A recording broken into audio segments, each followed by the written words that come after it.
Biraz daha uyumak istiyorum.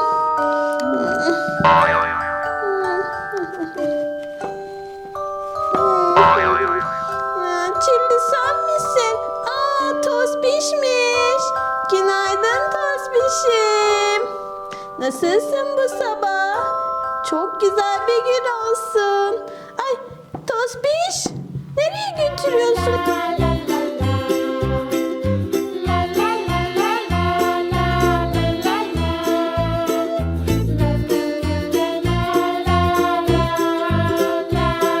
Tospiş çıkar mısın lütfen? Hadi bana yardım et. Yatağımızı toplayalım. Aferin sana.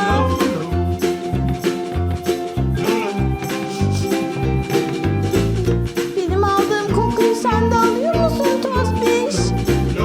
Mutfaktan harika kokular geliyor. Galiba annem en sevdiğim şey yapmış. Yumurta! Koş Tospiş koş!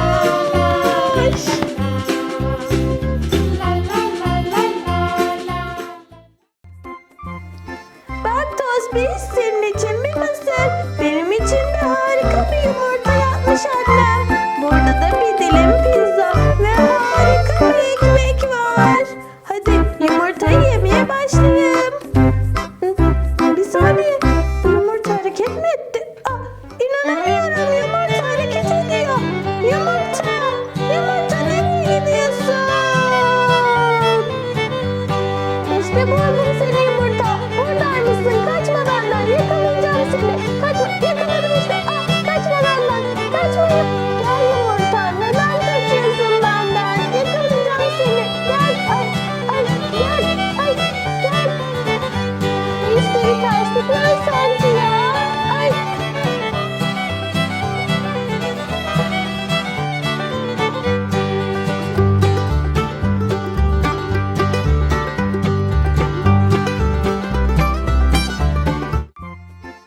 Oh ya, sonunda yumurtayı yakalayıp kahvaltımı yaptım. Şimdi de dişlerimi fırçalayayım. Tospik, hadi gel dişlerimizi fırçalayalım. Tospik ne yapıyorsun? Orası küvet değil.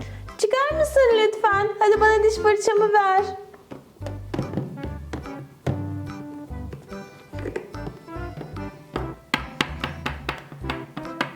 Teşekkür ederim.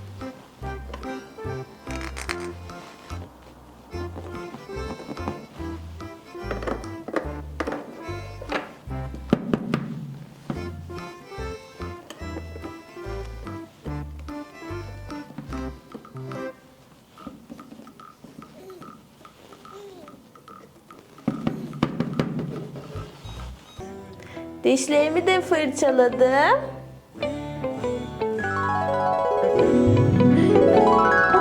Bu sesi tanıyorum. Sürpriz kutusunun sesi. Gel bakalım Tospik, ne gelmiş?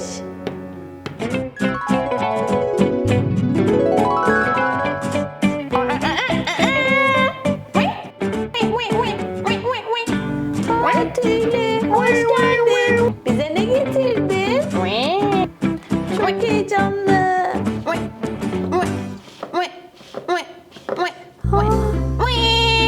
Bu da nedir Tüylü?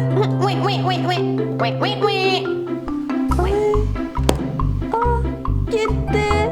Bu ne acaba? Tospik, sence nedir bu?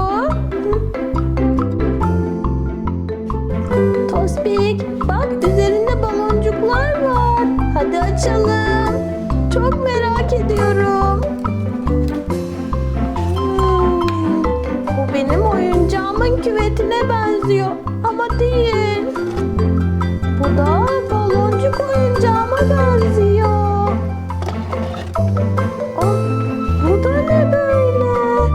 Kocaman bir şey. Tospik, bu nasıl yapılıyor acaba?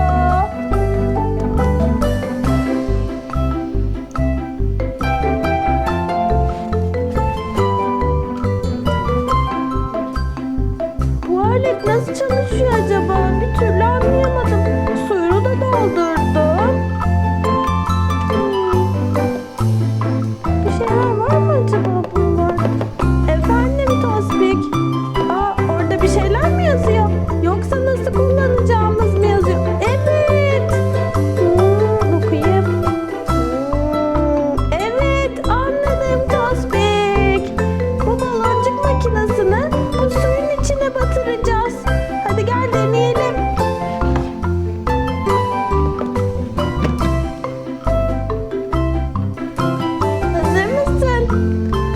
Play düğmesi olmalı. Evet.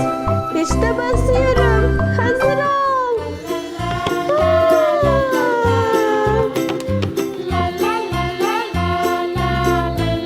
Tospik gel gel korkma. Hadi bir daha yapalım. Çok eğlenceli. Tospik bir şey söyleyeceğim. Bunu arkadaşlarımıza da gösterelim. Eminim çok beğenecekler. Hadi Tospik. Koş Tospik koş.